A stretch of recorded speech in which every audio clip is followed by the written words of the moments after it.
Rebel star Prabhas speed ఇప్పట్లో ఆగేలా లేదు. Back to back సినిమాలు చేసే పనిలో ఉన్నాడు సలార్.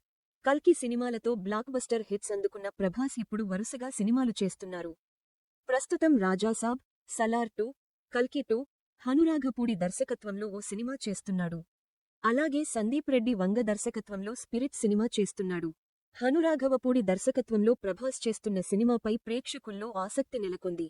అందాల రాక్షసి సినిమాతో దర్శకుడిగా ప్రేక్షకులకు పరిచయమయ్యాడు. ఈ సినిమా ప్రేక్షకులను విశేషంగా ఆకట్టుకుంది. మణిరత్నం స్టైల్లో సినిమా తెరకెక్కించి ప్రేక్షకులను ఆకట్టుకున్నాడు. ఆ తర్వాత వరుసగా సినిమాలు చేసి మెప్పించాడు. ఇక కల్కి సినిమా ఎంత పెద్ద హిట్ అయిందో ప్రత్యేకంగా చెప్పాల్సిన అవసరం లేదు. నాగ్ అశ్విన్ దర్శకత్వంలో తెరకెక్కిన కల్కి సినిమా ఏకంగా రూ. 1000 కోట్లకు పైగా వసూలు చేసి నయ రికార్డ్ క్రియేట్ చేసింది. కల్కి సినిమాలో ప్రభాస్తో పాటు బాలీవుడ్ స్టార్ అమితాబ్ బచ్చన్, దీపికా పదుకొనె కీలక పాత్రల్లో కనిపించారు. ఇక కల్కి 2 సినిమా కోసం ప్రభాస్ ఫ్యాన్స్ ఈగర్గా ఎదురుచూస్తున్నారు. తాజాగా కల్కి సినిమా విడుదలై ఏడాది పూర్తయింది. ఈ సినిమా విడుదలై ఏడాది పూర్తి కావడంతో కల్కి 2 సినిమాపై అప్డేట్ ఇచ్చారు.